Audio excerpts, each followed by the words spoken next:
2 Crônicas capítulo 29, e nós vamos estar falando sobre um texto que nós não conseguimos falar na semana passada, mas que é muito importante que todos nós tenhamos ciência devido à nossa vida cristã. Nós vimos na semana passada, só para recapitular com os irmãos, a história de um rei chamado Ezequias, e que o princípio deste rei no seu coração foi de consertar o templo. Não foi isso que nós vimos?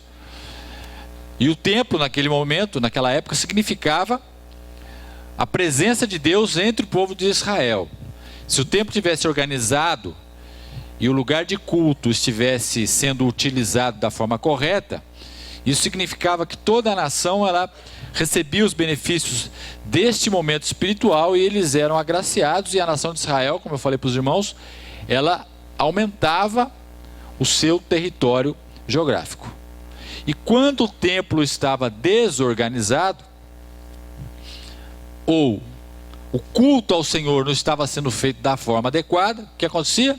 Eles diminuíam de tamanho, os inimigos começavam a ganhar as batalhas e eles ficavam menores em território, eles perdiam soldados, as mulheres eram levadas escravas, seus filhos eram levados escravos, e toda a maldição acontecia na nação de Israel. Então, no Velho Testamento era assim que funcionava. E aí eu falei para os irmãos que o rei Ezequias, para nós hoje, somos nós. Porque nós somos aqueles que podem direcionar a nossa vida para a presença de Deus ou para longe de Deus. Então a decisão do rei foi sábia, porque ele falou: vamos limpar o templo, vamos abrir as portas do templo, para que nós purifiquemos o templo que estava todo desorganizado. Você, como senhor da sua vida, você pode dizer para Deus assim: Deus, estou abrindo a porta do meu coração, venha organizar minha vida, venha tirar de mim toda a impureza, para que eu possa receber as graças do Senhor. A gente leu isso no verso 29, estou só fazendo uma recapitulação, e nós lemos o final da história de Ezequias, que está no capítulo, deixa eu ler aqui, no capítulo 32, no verso 27. E aí nós vimos, na semana passada, nós vimos o resultado dessa escolha de Ezequias. 2 Crônicas 32, 27. Esse 27, 28 e 29. Esse texto, ele traz as consequências da escolha que Ezequias teve quando ele assumiu o reinado da nação de Israel. Então ele possuía muitas riquezas, glória, construiu depósitos para guardar prata, ouro, pedras preciosas, especiarias, escudos e todo tipo de objetos de valor. Também construiu armazéns para estocar trigo, vinho e azeite. Fez estábulos e para os seus diversos rebanhos e para as ovelhas. Construiu cidades e adquiriu muitos rebanhos, pois o Senhor, ou Deus, lhe dera muitas riquezas. Então essa foi a consequência para a vida de Ezequias. Mas, aí a gente entra no mas, que é a nossa pregação dessa noite. Nem tudo na nossa vida são flores, não é? Muitas vezes a gente faz escolhas corretas. Ezequias fez, ele falou: Deus, eu abro a porta do templo, entra, eu vou arrumar esse tempo todo, então o Senhor tem liberdade de trabalhar ali no templo e nós vamos voltar a cultuar ao Senhor Deus. Foi isso que ele fez, né? Mas, mesmo ele fazendo essa situação, isso no finalzinho dessa arrumação toda do templo, isso está em 2 Crônicas 29, verso 35 e 36, não é? Que diz assim: estava tudo acertado na nação por causa de Ezequias. E no 35, o capítulo 29, verso 35 e 36 diz assim: começaram a haver holocaustos em grande quantidade, oferecidos com gordura das ofertas de comunhão, e com as ofertas derramadas que acompanhavam esses holocaustos. E aí conclui esse texto dizendo: assim foi restabelecido o culto no templo do Senhor. Ezequias e todo o povo regozijavam-se com o que Deus havia feito por seu povo, e tudo em tão pouco tempo. Então, estava tudo certo, mas sempre entra um mas na história, assim? Muitas vezes você faz a escolha correta, você entrega a sua vida ao Senhor. Você abre a porta do seu coração. Deus vai lá e começa a arrumar a sua vida. Começa a tirar as coisas impuras. Você dá permissão, tira uma aqui, a outra que é muito importante para você, Deus, pode levar embora, não quero mais isso. Tira uma outra coisa aqui, tira outra ali, coloca uma coisa boa que você não tinha para dentro do seu coração. Vai moldando a sua vida. Você fez a escolha correta. E a promessa de Deus para a sua vida é aquilo que a gente leu lá no final do texto de Ezequias, que Deus vai te abençoar, ou já está te abençoando com bênçãos materiais, com bênçãos espirituais, com bênçãos familiares. E foi o que aconteceu, né? Ezequias e todo o povo regozijavam-se, estou lendo o 36, com o que Deus havia feito por seu povo em tudo, em tão pouco tempo. Mas, queridos, aí a partir do verso 30, eles celebram a Páscoa, né? Virando a página. E a nossa vida é feita de páginas, né? Que a gente não sabe o que vai acontecer no dia de amanhã. Aí no 31 o serviço do templo é reorganizado, legal, tal, tranquilo. Aí chega o capítulo 32. Vira lá no capítulo 32. Aí tem o se e o mas na história de Ezequias. Que é quando vem o dia mau. Que é quando vem, apesar da sua escolha, de tudo aquilo que você entrega para o Senhor na sua vida, da sua família, vem o dia mau. E todos nós, queridos, temos o dia mau. E a Bíblia fala que nós devemos estar firmes com o Senhor no dia bom, porque quando vier o dia mau, a gente não perde a nossa fé. Porque se você não estiver bem com o Senhor no dia bom, no dia mau você não vai ter fé para se sustentar. E o que acontece com a gente? A gente é igual esse pessoal não, eu me incluo nesse pessoal. Esse pessoal que faz regime, né? É o regime sanfona, não é assim? Emagrece, ninguém sabe disso, só eu que sei. Emagrece, legal, no verãozão vai lá, tal, malha, regime. Quando chega o invernão, vai lá e feijoada, né? Come salgadinho todo dia na igreja. Salgadinho segunda, terça, quarta, quinta, sexta, sábado, domingo, feijoada. Enfim, né? Inverno, a fome aumenta, engorda de novo. Aí chega o verãozão, emagrece de novo. É o regime feijoada, né? Quer dizer, queridos, a nossa vida espiritual muitas vezes é assim.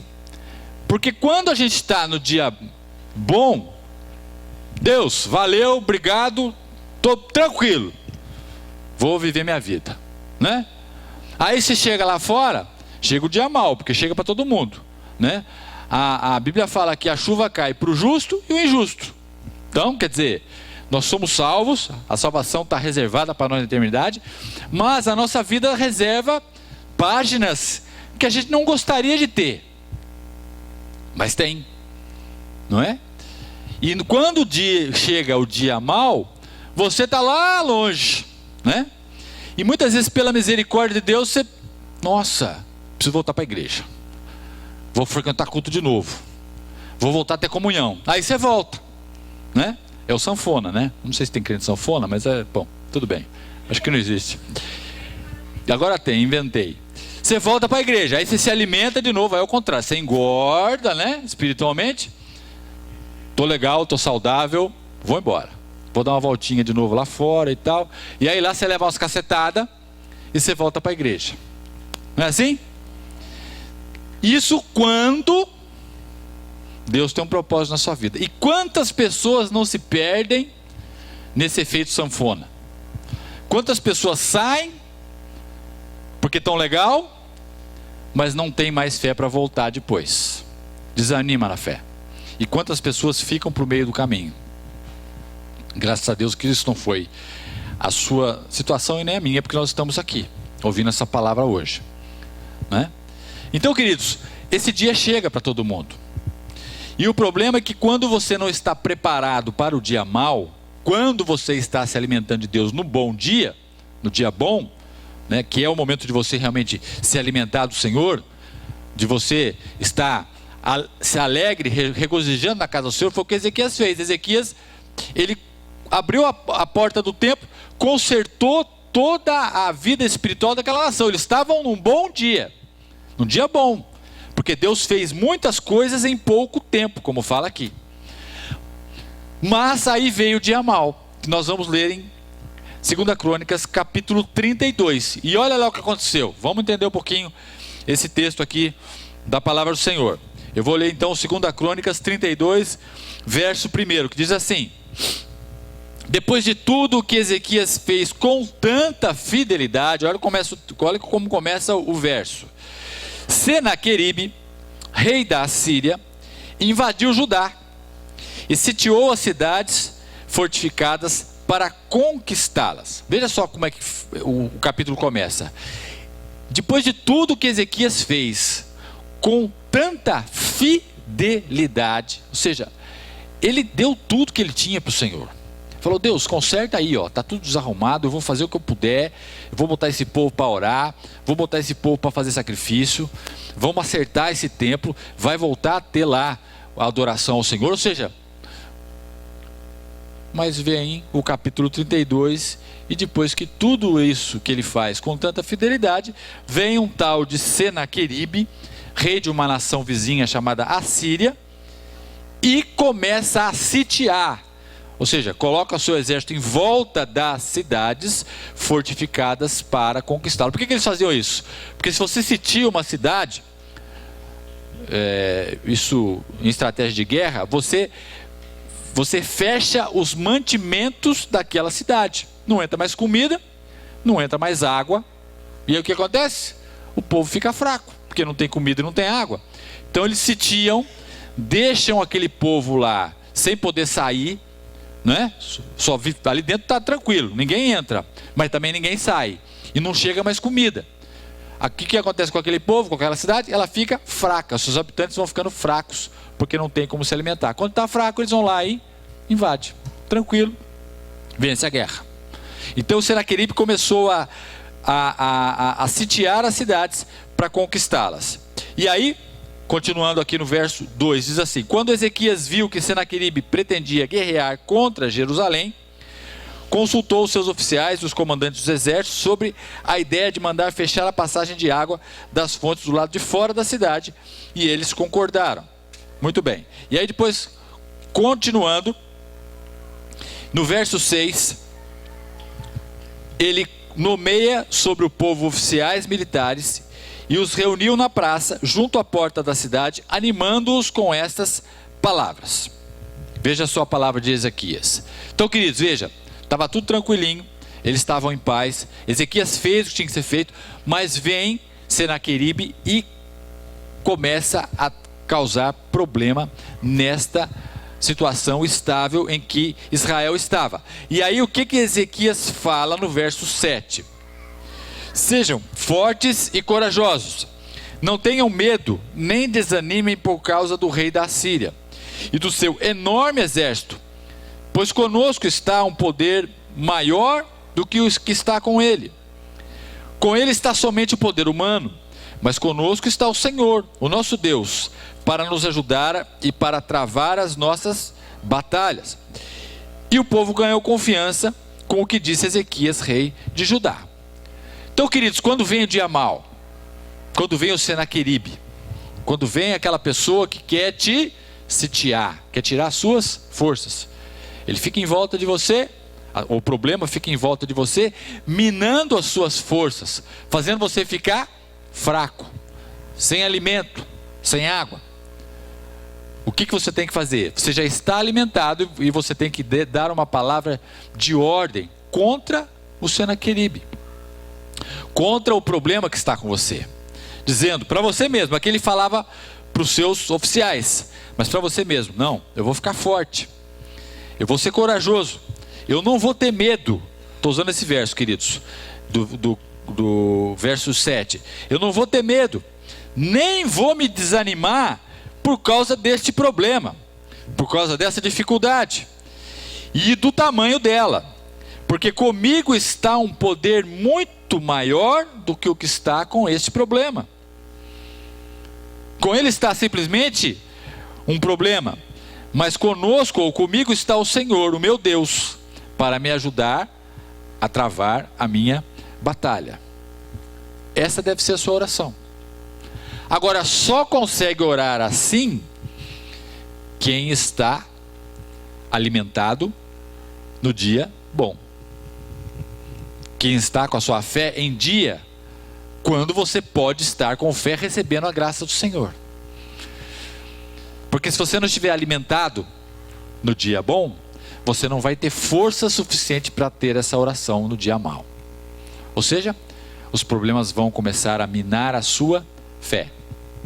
A dificuldade vai começar a minar a sua fé. E aí, se Deus tiver misericórdia de você e de mim, alguém nos ajuda. E essa é a função da igreja. Que muitas vezes você não está, muitas vezes preparado para o dia mau. Mas quando você está em comunhão, os irmãos te ajudam. Os irmãos te aconselham, falam com você, oram com você, dão uma palavra de ânimo. Muitas vezes te carrega no colo, para que você possa andar um pouco mais, para que você possa se alimentar e não ficar à deriva, como muitas vezes pode acontecer com muitas pessoas. E aí, queridos, não satisfeito com isso, o problema, né? Beleza, Ezequias deu uma palavra ali, tal, tranquilo. Mas olha o que fala o 9. Mais tarde, quando Senaqueribe, rei da Assíria, e todas as suas forças estavam sitiando Laques, mandou oficiais a Jerusalém, com a seguinte mensagem a Ezequias e a todo o povo de Judá que morava lá. Então, será que uma palavrinha dessa assim, muitas vezes pode tirar o Senaqueribe da sua vida? Muitas vezes não. Olha o que aconteceu aqui. Ezequias deu uma palavra para o seu exército, mas a provação continuou lá. E aí olha o que fala aqui no verso 10, a palavra do Senhor. Assim diz Senaqueribe, rei da Síria, em que vocês baseiam sua confiança para permanecerem cercados em Jerusalém? Quando Ezequias diz, o Senhor, o nosso Deus, nos salvará das mãos do rei da Síria, falando, blasfemando, né? Ele os está enganando, para deixá-los morrer de fome e de sede. Veja, eles estavam sitiados, ok? Não existia absolutamente condições de chegar nem água e nem comida na cidade. Mas não foi o próprio Ezequias que retirou os altares desse seu Deus, dizendo a Judá e a Jerusalém, vocês devem adorar diante de um só altar, e sobre ele queimar incenso? Vocês não sabem que eu, Senaqueribe, dizendo, e os meus antepassados fizemos a todos os povos das outras terras? Acaso alguma vez os deuses daquelas nações conseguiram livrar das minhas mãos a terra deles? De todos os deuses das nações que os meus antepassados destruíram, qual deles conseguiu salvar o seu povo de mim? E aí ele joga mais um desafio. Como então o Deus de vocês poderá livrá-lo de minhas mãos? Veja, queridos, não satisfeito com isso, ele continua no 15 dizendo, portanto não deixem Ezequias enganá-los ou iludi-los dessa maneira. Não acreditem nele, pois nenhum Deus de qualquer nação ou reino jamais conseguiu livrar o seu povo das minhas mãos ou das mãos de meus antepassados. Muito menos o Deus de vocês conseguirá livrá-lo de minhas mãos. Queridos, a provação quando ela vem tentando minar a nossa fé. Essas palavras de Senaqueribe aqui foram para minar a palavra de Ezequias, quando ele dizia, sejam fortes, sejam corajosos, Deus está conosco. Lá existe só um poder humano, mas conosco está o Deus Todo-Poderoso. Não satisfeito, o que a aprovação fala para você? Você está louco. Olha o tamanho do problema que você está enfrentando. Você acha que você vai conseguir superar isso? Tudo isso que você acredita não vai valer nada agora. Olha a situação da sua vida. Olha o beco que você se encontra. Não existe oração e não existe absolutamente igreja que pode resolver o seu problema. Sai fora disso. Para que continuar acreditando nesse Deus aí? Olha o que você está passando. Para que continuar perdendo o seu tempo com o Evangelho? Com as coisas da Bíblia? Deixa isso para lá. Não tem condições. Ninguém pode fazer você vencer essa batalha. Ou só na minha cabeça que vem essas coisas? Essa é a aprovação. Quem que faz isso? É o tentador. Para Ezequias foi Senaqueribe. Para nós é o inimigo. Essa é a tentação que nós ouvimos na nossa mente. Para quê? Para desanimar a gente. Para tirar a nossa fé. Para falar para a gente assim, olha, larga a mão disso tudo. Volta lá para o lugar que você estava. Para que Deus deu tudo isso para você? Para que Deus deu tudo isso para você? Para chegar agora e estar nessa situação aí? Que Deus é esse? Ou só na minha cabeça que vem essas palavras? É o Senaqueribe. É o Senaqueribe tentando minar as nossas forças. Tentando fazer com que nós desistamos das promessas de Deus para a nossa vida. E com Ezequias não foi diferente. Agora vamos ver uma oração que Ezequias fez. Agora eu vou abrir com os irmãos em 2 Reis, capítulo 19, verso 14.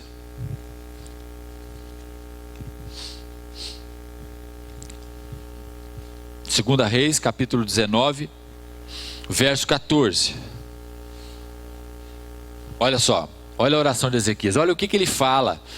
E isso aqui está o princípio fundamental dessa mensagem, queridos. Eu queria que os irmãos se atessem a essa oração, para você ver a sabedoria desse homem. Senaqueribe falou um monte de besteira lá, não falou? Que Deus é esse aí? Olha, só se olhar para trás, ninguém ganhou de mim. Os outros deuses lá, das outras nações, todos eles foram derrotados. Vocês acham que vocês vão conseguir ganhar? Vão nada. Afrontando Ezequias e principalmente quem? O Deus de Ezequias. E olha a oração de Ezequias que está em 2 Reis 19, porque aqui na verdade o texto de Crônicas e Reis, eles se completam. Então às vezes você vai ler um texto em Crônica ou em Reis, no livro de Reis, primeiro ou segundo, que se repete no livro de Crônicas. Tanto o livro de Reis quanto o livro de Crônicas, eles contam a história da monarquia de Israel, ou seja, toda a história dos reis de Israel estão relatados em Reis e em Crônicas, ok? Só que algumas passagens, elas são as mesmas passagens escritas por autores diferentes. Assim como os evangelhos, tem o evangelho de Mateus, Marcos, Lucas, João, e esqueci de um. E Mateus, Marcos, Lucas e João, não falei todos. E faltou um. Amém, vamos tocar o barco. Esquece essa parte. São 4, esqueci um, é mole. Mas estou falando de crônica, vamos lá. Então, queridos, falei? 4, eu estou errando na conta. Na minha cabeça eu tinha falado 3. Ô Tiago, foi mal, hein? Eu já falei os 4. Meus queridos, então, voltando em Crônicas, então tem relatos que estão em Crônicas e em Reis. Então um relato acaba complementando o outro. Por isso que a gente está aqui em Reis agora, que também conta a história de Ezequias. Vamos lá. 2 Reis 19, 14. Ezequias recebeu a carta das mãos dos mensageiros e a leu, que é essa que eu li para vocês lá na frente. Então subiu ao templo do Senhor e estendeu perante o Senhor. Olha o que ele faz. Ele pega, minha situação é, o que o meu inimigo está falando para mim aqui. Olha o que ele fala. O que ele fez? Ele não tomou as dores para si. Ele vai lá, Deus, olha a situação. Olha o que o homem falou aqui. Olha o que o capeta está falando para mim aqui, ó, na minha cabeça. Ele vai e joga a bucha para Deus. Uma pessoa que no dia bom se alimentou. E aí no dia mal, ele consegue fazer as coisas da forma correta.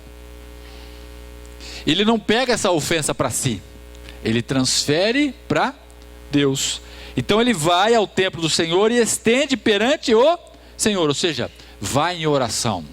Ele abre o seu coração e derrama as ofensas que ele recebeu para o seu Deus resolver. Derrama a tentação, derrama o problema, derrama a dificuldade para Deus resolver e não para ele resolver. E aí ele fala assim: e Ezequias orou ao Senhor: Senhor Deus de Israel, que reinas em seu trono, entre os querubins, só tu és Deus sobre todos os reinos da terra.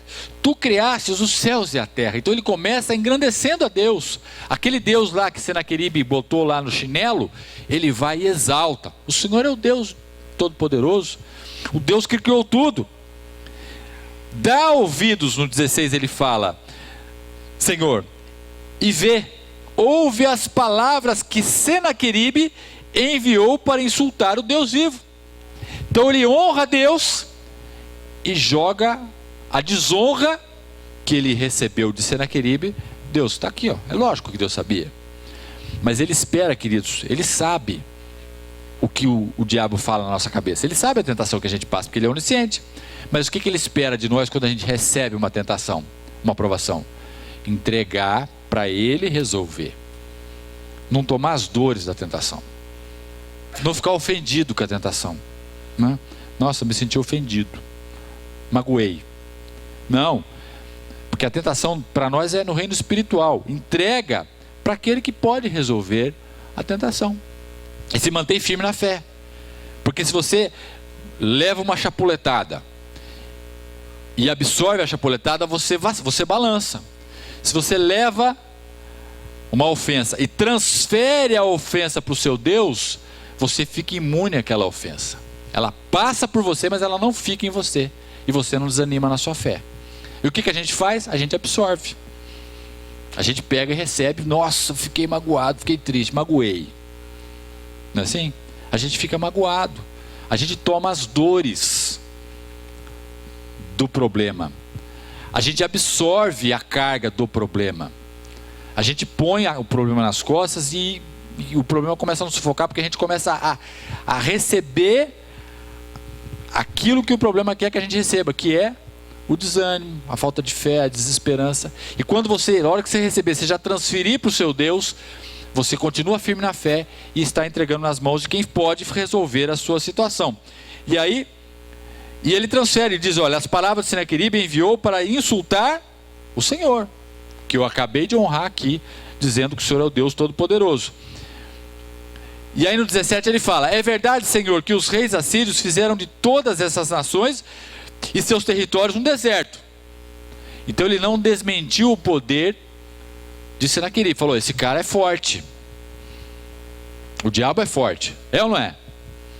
Quando ele luta com a gente na carne. Quando eu transfiro a luta dele, que é forte para mim, se eu for lutar na minha carne, para Deus, pede chinelo. Entenderam? Eu não posso lutar contra o diabo, mas o Senhor pode. Eu não posso vencer as tentações, mas se eu transferir essa tentação para o Senhor, eu posso vencer. Ou seja, eu tenho que transferir o problema para aquele que pode resolver o problema. Então ele fala aqui, olha, esse tal de Senaqueribe é forte. Olha o histórico dele, derrubou várias nações. Então ele não está falando mentira, ele é forte. Mas, vamos continuar aqui. No 18 ele continua falando sobre isso, né? Atiraram os deuses delas no fogo e os destruíram, pois não eram deuses, eram apenas madeira e pedra moldadas por mãos humanas. Agora, Senhor, nosso Deus, salva-nos das mãos dele, para que todos os reinos da terra saibam que tu, ou que só tu, Senhor, és Deus. Queridos, Senaqueribe é colocado como alguém que vai ali atrapalhar a santificação de Israel. Ezequias vai, recebe aquela ofensa, transfere para o Senhor e diz, Senhor, somente tu és o Deus Todo-Poderoso. Os outros caíram porque eles acreditavam em falsos deuses, mas nós acreditamos no Deus Todo-Poderoso. Então, a minha tentação, o meu problema, ele não é capaz de me derrubar, porque o meu Deus é o Deus que criou os céus e a terra. Não é um Deus de pedra, nem de madeira. Não é um Deus com Deus minúsculo, um D minúsculo, porque os deuses das outras nações que eles derrubaram eram feitos apenas de madeira e pedra, moldados por mãos humanas. O nosso Deus não é um Deus assim. É o Deus Todo-Poderoso. E essa oração de Ezequias, queridos, fez toda a diferença. Porque quando ele transfere o problema dele para o Senhor, ele continua descansando de fé em fé. Ele continua entendendo que Deus, apesar do problema, tinha condições de resolver a sua dificuldade. Isso não abalaria a fé de Ezequias. E aí, queridos, continuando aqui a palavra do Senhor, nós vamos ler agora a partir do verso 21. Quando Ezequias coloca, verso 21 do capítulo 32, verso 21. Quando Ezequias coloca a sua petição para o Senhor Deus, o Senhor Deus não tem como não responder a sua oração, e não tem como não ter respondido a oração de Ezequias. Aí o que ele faz? A briga é minha? Deixa comigo, Deus falando, né? Já que você transferiu a briga para mim e está descansando na minha presença, deixa comigo. E aí quando Deus faz, queridos, Deus faz de um jeito que nós absolutamente não precisamos fazer nada. Nada. Quando é o milagre de Deus, Deus não usa a sua força. Veja bem o que eu vou falar aqui. Você não precisa ajudar a Deus resolver o seu problema. Você precisa somente descansar no Senhor, confiando que Deus vai tratar e vai cuidar do seu problema. Mas para você descansar no Senhor e não fazer absolutamente nada, você precisa estar firme com Ele no dia bom.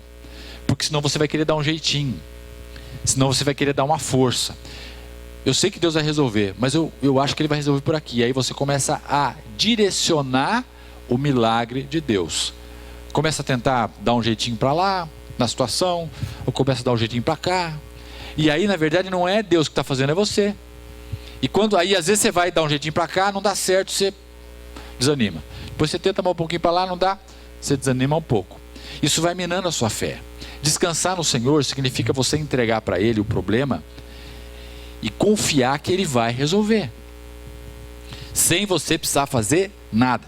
Olha o que Deus faz com Ezequias aqui, depois que Ezequias entrega essa ofensa ao Senhor.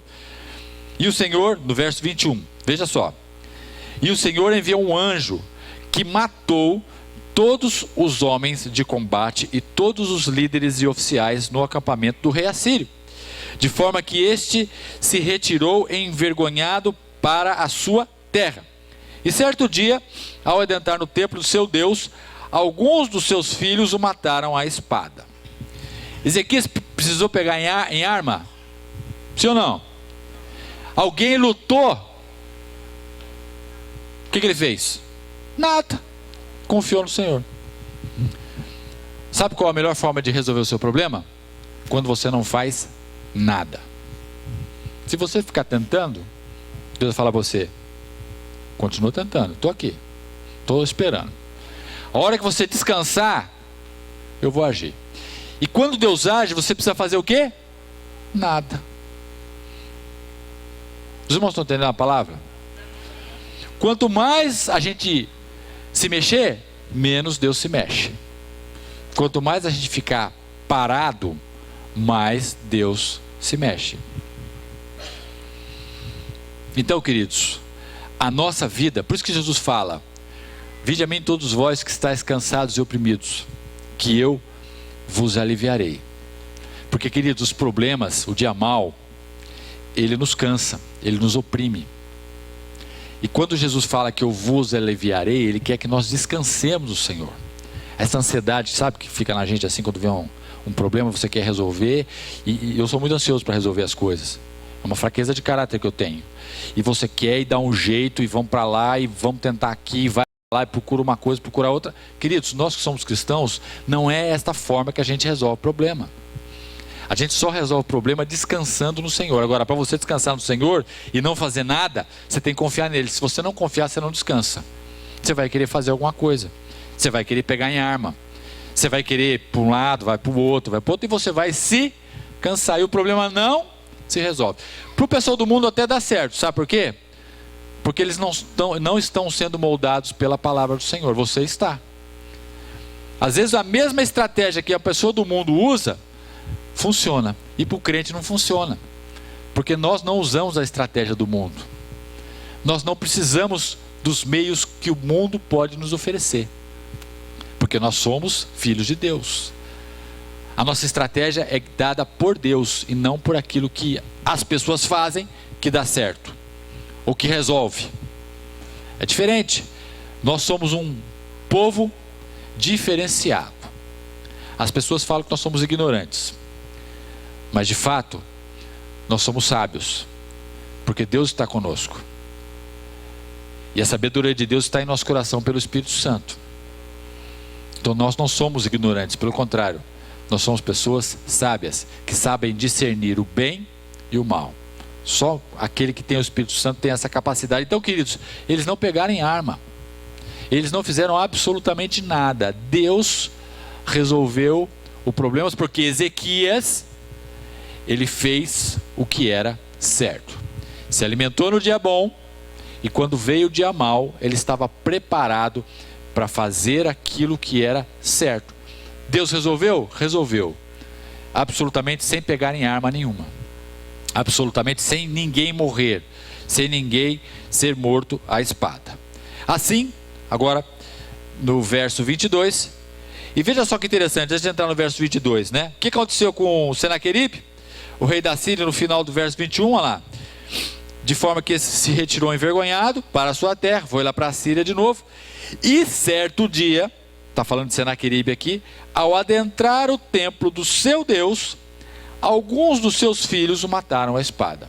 Ou seja, não se preocupa daquela pessoa ou do diabo mesmo que está falando no seu coração aí, na sua mente, que você é um fracassado, que esse problema não vai sair de você. Não se preocupa não. Entrega ele para o Senhor. Deixa Deus julgar. Que Deus julgue as pessoas. Não seja você quem julgue as pessoas. E não amaldiçoe as pessoas, queridos. Isso é uma blasfêmia contra o Senhor. Isso no Velho Testamento era lícito, né? As pessoas de Israel matavam os outros porque Deus ordenava que isso fosse feito para que não houvesse contaminação. Mas depois de Cristo isso não precisa acontecer mais. Pelo contrário, nós não devemos odiar as pessoas que nos odeiam. Nós temos que amar as pessoas que nos odeiam. Nós temos que querer bem para aquele que nos quer mal. Nós temos que perdoar as pessoas que nos ofendem. Mudou? Nós temos que odiar sim o diabo, aquele que já é derrotado em nome de Jesus Cristo. Mas as pessoas nós temos que amar. Nós não podemos transferir a raiva e o ódio, muitas vezes, daquela ofensa para a pessoa, mas sim para o diabo. Aí sim, você pode ter raiva dele, você pode ter ódio dele, mas não das pessoas.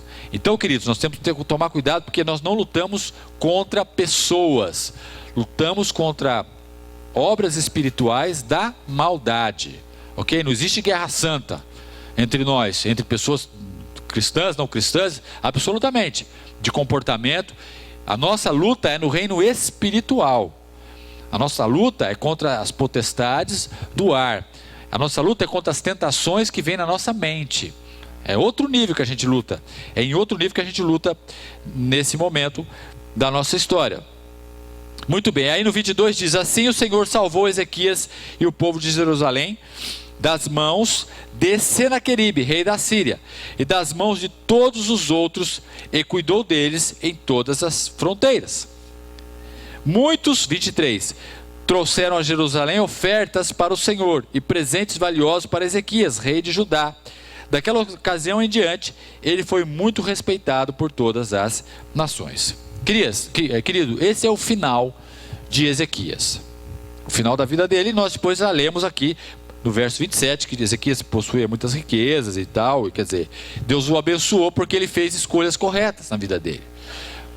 Então, querido, se você está aqui e você está num dia bom, aproveite este momento para você se fortalecer. Aproveite esse momento para você ficar mais perto do Senhor, porque vai chegar o dia mau. E se você está no dia mau, aproveite esse momento para você pegar essa história de Ezequias e falar: não, é isso que eu vou fazer. Eu vou entregar o meu problema, a minha dificuldade para o Senhor. Entrega para Ele. Se quiser, escreve até uma carta. Ó, está acontecendo isso na minha vida, papai, escreve lá, igual o Senaqueribe, ó. Está assim a situação, está feia, o negócio está enrolado, não desenrola. Deus, aqui ó, eu não consigo resolver, mas o Senhor consegue. E quando você fizer isso, vou fazer um negócio que isso não é bíblico, tá? A gente faz isso na vigília. E não pega isso como doutrina, que isso não é doutrina bíblica. Escreve essa carta lá no seu quarto, entra na presença do Senhor, rasga, entrega, Deus está aqui ó, eu entrego para ti, e rasga essa carta. Rasga num sinal que você está entregando para o Senhor, ó. Não quero pensar mais nisso, vou descansar no Senhor, o Senhor vai resolver para mim. Não sei de que forma, mas o Senhor vai resolver para mim. E não faz mais nada. Continue buscando o Senhor. Para que você não pegue essa carta, escreva ela de novo no seu coração e tente fazer alguma coisa acontecer a partir de você. Rasga. Você vai ver o milagre de Deus na sua vida. Porque a palavra de Deus não volta vazia. Se aconteceu com Ezequias, vai acontecer com você. Mas a gente tem que fazer da forma certa. Entregar para o Senhor e descansar nele, para que ele possa cuidar de nós. Amém, queridos? Glória a Deus. Vamos ter um momento de oração então, em nome de Jesus Cristo. Vamos colocar em pé. Vamos orar. Meus irmãos, eu não sei se você está no dia bom ou no dia mau. Amém? Não sei. Mas você sabe, e Deus também sabe qual é a sua dificuldade. Então eu queria fazer duas orações agora.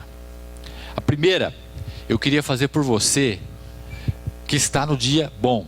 Você está assim, está tranquilo a sua vida? De repente tem algum probleminha ou outro, mas nada que te tire da comunhão do Senhor.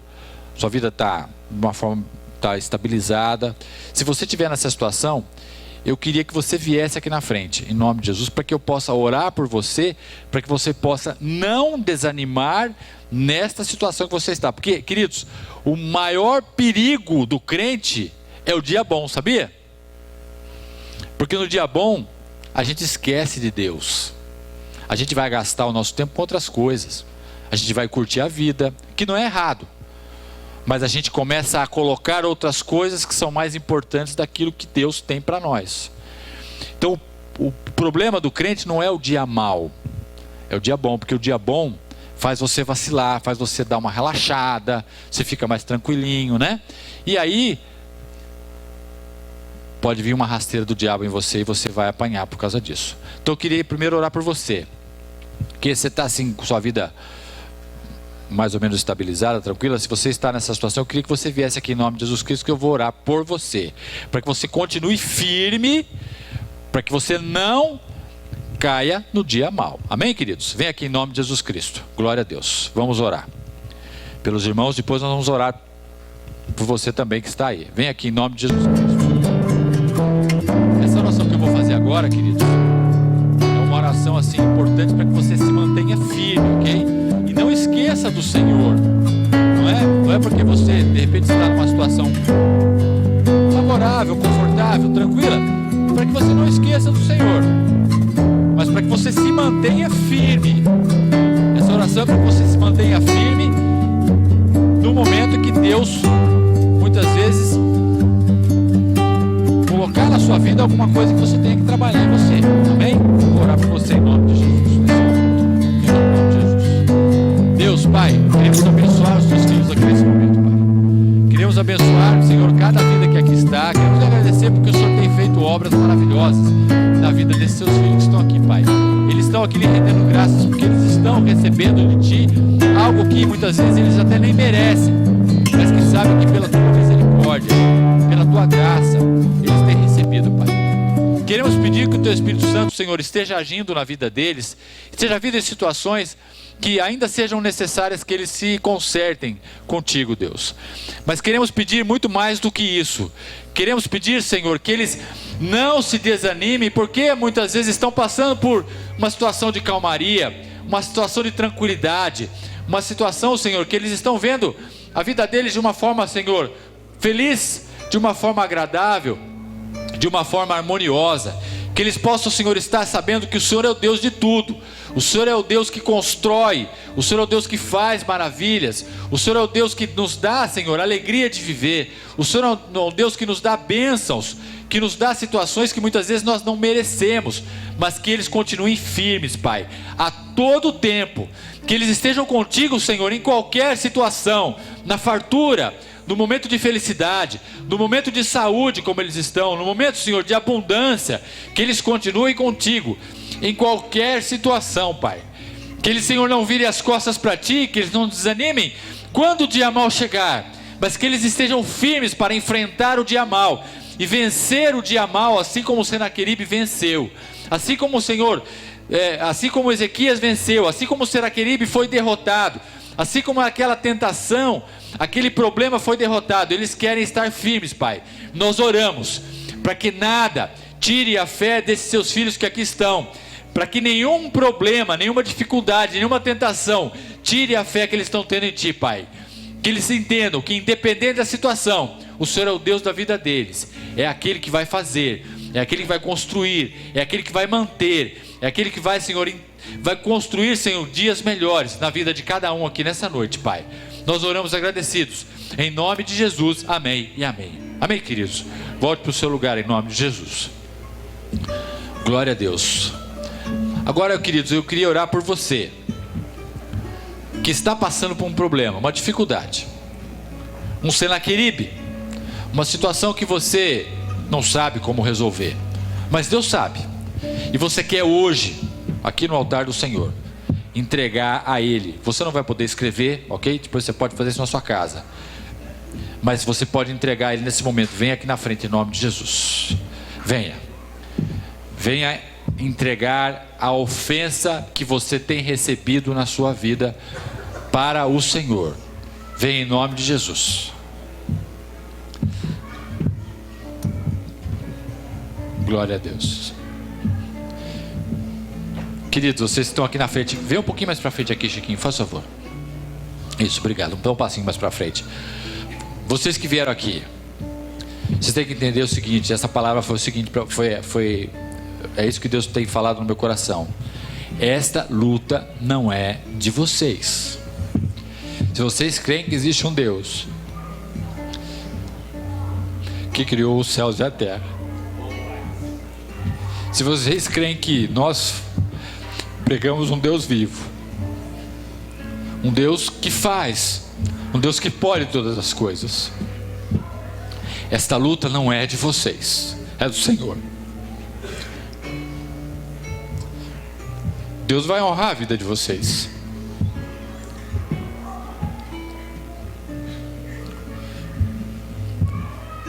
Deus vai trabalhar. De que forma nós não sabemos, mas Ele vai trabalhar. Entregue para o Senhor. Entregue para o Senhor. Assim como fez Senaqueribe, Ezequias.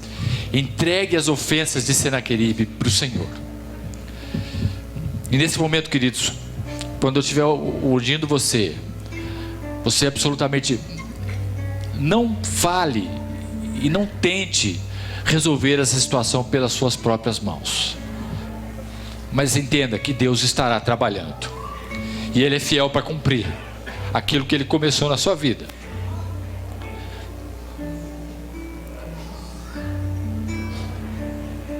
A sua história não ficará pela metade.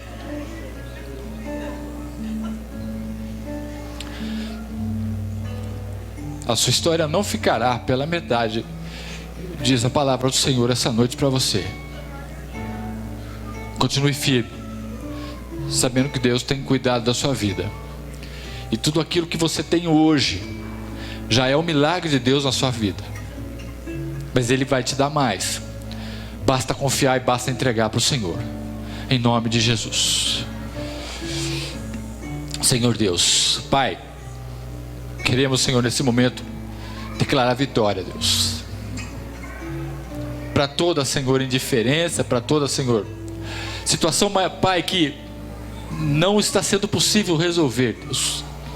Queremos, Senhor, que seus filhos descansem nos teus braços nesse momento, Deus, sabendo que o Senhor tem cuidado, Senhor, de cada um deles, sabendo, Senhor, que o dia mau é um dia passageiro, não é um dia que ficará conosco, Senhor, durante toda a nossa vida, Pai, mas é um dia que começa e termina. É um dia que tem início, mas tem fim. É um dia que, Senhor, será um dia que será como uma memória, Senhor, do Teu poder sobre a vida do Teu povo, Pai. Será um dia, Senhor, que passará, e dia, Senhor, de dupla honra chegarão aos Teus filhos, Pai.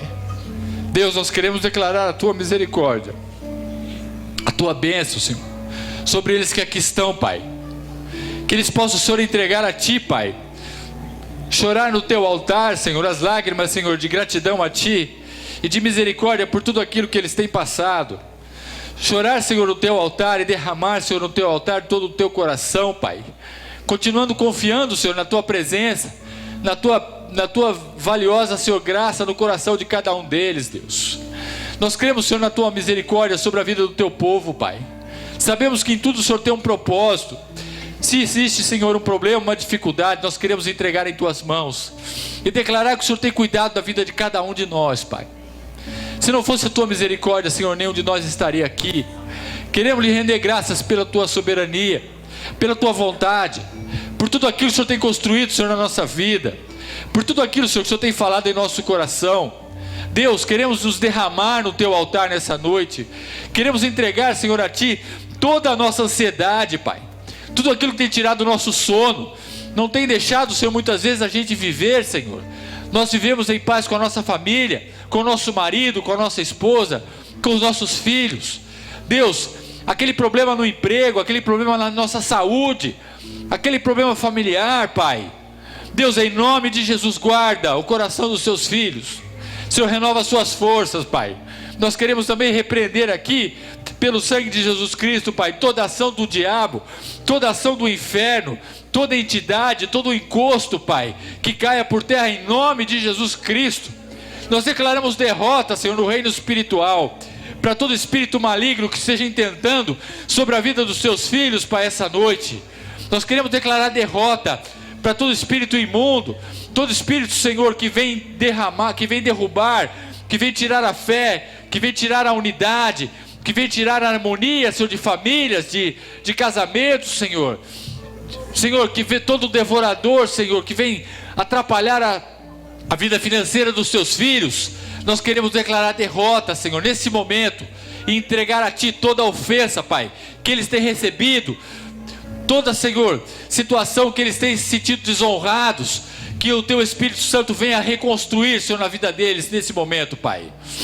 Deus, tenha misericórdia deles, tenha misericórdia de nós, e que a graça e a paz do Teu Espírito Santo esteja na vida dos Seus filhos, Pai, hoje e sempre, em nome de Jesus, amém e amém. Amém, queridos? Volte para o seu lugar em nome de Jesus. Glória a Deus. Dê uma salva de palmas ao Senhor, toda a igreja. Deus Todo-Poderoso. Aleluia. Glória a Deus. Irmãos, pode se assentar. Você vai com essa palavra, tá, queridos? Entenda que Deus está com você. E Ele vai construir a história completa na sua vida. Amém?